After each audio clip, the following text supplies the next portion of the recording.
നമസ്കാരം. രാജ്യത്തെ നിയമനിർമ്മാണ സഭകളിൽ ചരിത്രപരമായ മാറ്റത്തിന് വഴിയൊരുക്കുന്ന വനിതാ സംവരണ നിയമം നടപ്പിലാക്കുന്നതിന്റെ ഭാഗമായി നിർണായകമായ നീക്കങ്ങളാണ് കേന്ദ്ര സർക്കാർ ഇപ്പോൾ എടുത്തിട്ടുള്ളത്. നിലവിലെ പട്ടികജാതി വർഗ സംവരണ സീറ്റുകൾ ഉൾപ്പെടെയാകും വനിതകൾക്കായി നീക്കിവെക്കാൻ പോകുന്നത്.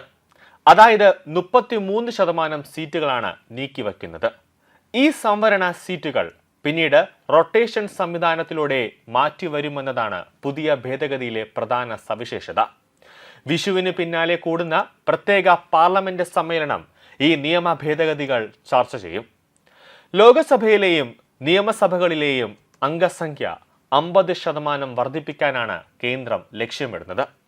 വനിതാ സംവരണത്തെ കോൺഗ്രസ് ഉൾപ്പെടെയുള്ള പ്രതിപക്ഷ പാർട്ടികൾ പിന്തുണയ്ക്കുന്നതിനാൽ പാർലമെന്റിൽ 2 ഭൂരിപക്ഷത്തോടെ ഭരണഘടനാ ഭേദഗതി പാസാക്കാൻ സർക്കാരിന് എളുപ്പമാകും. 15 വർഷത്തേക്കാകും പ്രാഥമിക ഘട്ടത്തിൽ സീറ്റുകൾ സംവരണം ചെയ്യുക എന്നാണ് സർക്കാർ വൃത്തങ്ങൾ പറയുന്നത്.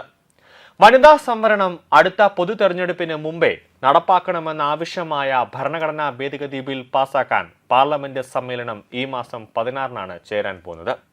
ബഡ്ജറ്റ് സമ്മേളനത്തിന്റെ തുടർച്ചയായാണ് സമ്മേളനം ചേരുന്നത്.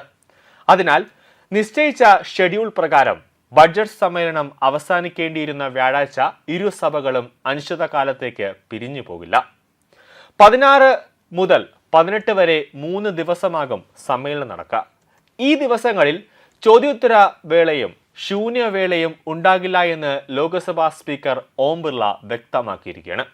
2023-ൽ പാർലമെന്റ് പാസാക്കിയ വനിതാ സംവരണ നിയമമനുസരിച്ച് അടുത്ത സെൻസസ് പ്രകാരമുള്ള മണ്ഡല പുനർവിഭജനം പൂർത്തിയായ ശേഷമേ വനിതാ സംവരണം നിശ്ചയിക്കാനാകൂവെന്നാണ് പറയുന്നത്. ഇത് മാറ്റിയെടുക്കാനാണ് പുതിയ ഭരണഘടനാ ഭേദഗതി ബിൽ കൊണ്ടുവരുന്നത്.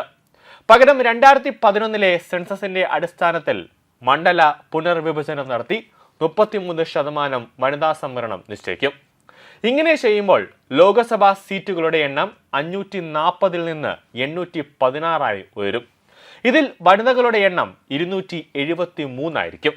ഭരണഘടനാ ഭേദഗതി ബിൽ പാസാക്കുന്നതിന് പാർലമെന്റിൽ കേവല ഭൂരിപക്ഷവും മൊത്തം ഹാജരായ അംഗങ്ങളിൽ മുന്നിൽ 2 ഭൂരിപക്ഷവും വേണം. അതേസമയം അടുത്ത ജനസംഖ്യാ കണക്കെടുപ്പ് പ്രക്രിയയിലേക്ക് കടന്നുകഴിഞ്ഞ സ്ഥിതിക്ക് അത് പൂർത്തിയായ ശേഷമേ പുതിയ മണ്ഡല പുനർവിഭജന കമ്മിറ്റി രൂപീകരിക്കാനാകൂ എന്നാണ് ഭരണഘടനാ ചട്ടമെന്നാണ് ലോക്സഭ മുൻ സെക്രട്ടറി ജനറൽ PDT ആചാര്യ പറയുന്നത്.